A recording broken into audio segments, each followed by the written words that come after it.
Oke teman-teman, ini saya habis beli Chrono HTX 3005. Jadi ini banyak sekali ya isu-isu yang beredar itu. Ada yang bilang itu apa ya, daya bacanya itu tidak akurat dan sering error dan lain-lain. Dan lain-lain ya. Jadi ini kan saya habis beli ya. Jadi dengar kabar-kabar seperti itu saya jadi ragu juga kan. Nah ini mau saya tes untuk performa, masih baru sih, kemungkinan masih stabil ya dia ya. Ini HTX 3005 ya. Nah ini mau saya tes daya bacanya itu apakah benar-benar ngaco atau berlebihan gitu ya. Kita cek ke unit ini, harusnya ada perbedaan ya. Ini unit standar itu kalau saya lihat di channel teman-teman itu P3777 standar itu antara 150 sampai 180-an ya, BP012. Nah ini tanpa dioprek-oprek sama sekali, ini masih standar pabrik semua ya. Ini nanti kita bedakan sama yang udah upgrade.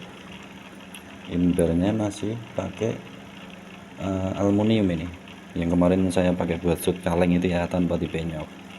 Jadi kita tes nanti apakah bener-bener Chrono ini itu ngaco atau melebih-lebihkan power atau tidak gitu ya.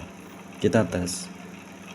Dan ini sebelum saya beli ini tuh saya udah riset dulu ya ke banyak channel-channel YouTube yang membahas Chrono ini itu, dan saya bisa menyimpulkan itu selisihnya nggak jauh-jauh amat dengan yang Pro Chrono ya. Ada yang selisihnya cuma 10 fps, ada yang cuma 7 fps, ada yang cuma selisih 15. Intinya sih selisihnya nggak terlalu banyak, nggak sampai 10 fps setahu saya ya, dari sepengetahuan saya dari hasil riset di video-video teman-teman yang udah pada review Chrono ini. Karena harganya itu terjangkau, jadi buat kita yang pengen cari-cari Chrono buat belajar-belajar cek gitu kan, seperti saya kan, saya masih pemula sekali ini, saya belum paham ini alat ini tuh sebenarnya fungsinya apa, saya nggak tahu ya.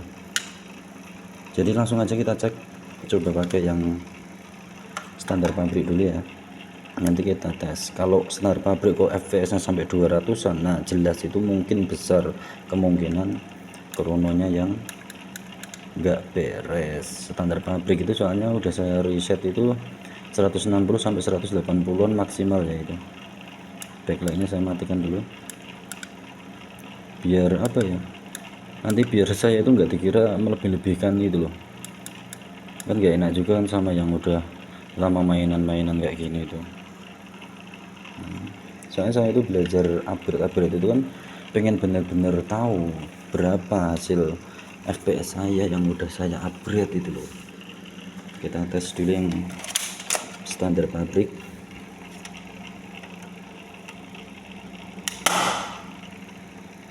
163 normal, set kedua 164, lumayan ya standar pabrik. Kalau menurut saya ini masih valid ini daya bacanya. 156,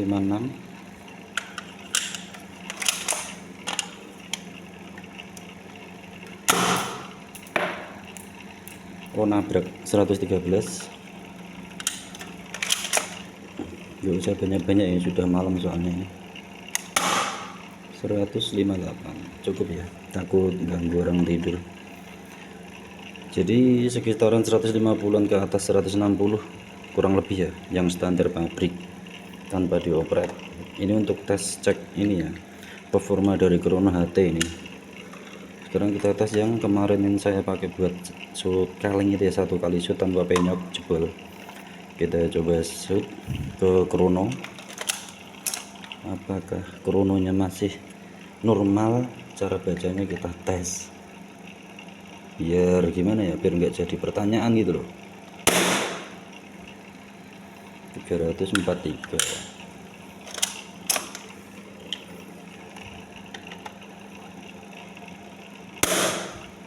334, kayaknya nabrak.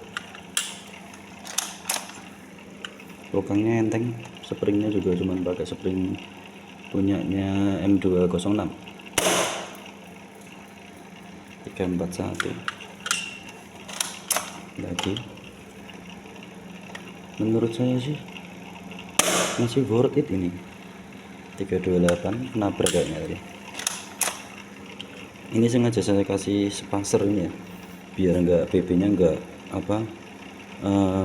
tertembak di krononya, biar awet juga krononya ya.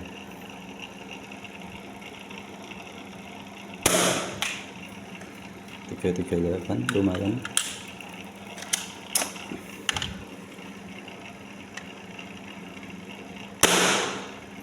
Tiga 24 naik turun ya, cek kayak gini, ternyata powernya itu masih belum stabil berarti. 342. Nah kalau 342 ini kemungkinan valid, soalnya butuh power yang agak besar ya untuk shoot kaleng tanpa tipennya bisa langsung bolong itu.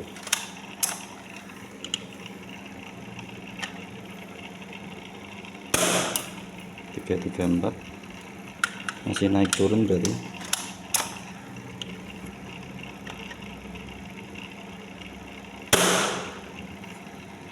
338 lumayan ya untuk hasil upgrade pemula.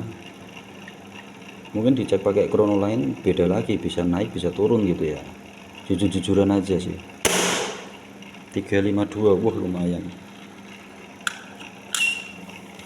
Soalnya saya masih belajar ya, jadi belum terlalu paham alat-alat kayak gini tuh fungsinya apa. Soalnya saya setiap upgrade itu cuma ngandalin tes impact di benda kayak bungkus rokok sama kaleng kayak gitu ya.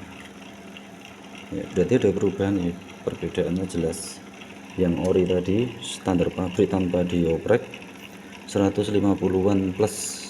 Nah ini yang udah upgrade, kita cek pakai HT ternyata jelas ya tadi hasilnya itu. Intinya menurut saya masih worth it sih, cuman tergantung sih selera juga ya kalau masalah barang-barang unit unit krono kayak gini tuh. Kalau saya sih sebenarnya juga lebih suka yang Escortec, merek-merek yang besar lah. Cuman kan di sini kita menyesuaikan lah dengan kebutuhan. Mungkin nanti kalau ada tambahan rezeki gitu, insya Allah mau saya upgrade juga ya, pengen ganti Escortec. Nanti hasilnya berapa bisa diperbandingkan, bisa komparasi ya antara HT dengan Escortec, itu perbedaannya selisihnya berapa fps gitu kan, lebih enak gitu, jelas gitu ya. Mungkin sekian aja ya hasil cek fps pakai HTX 3005 ini. Mantap lah hasilnya, masih menurut saya masih real lah, masih enggak berlebih-lebihan lah intinya. Just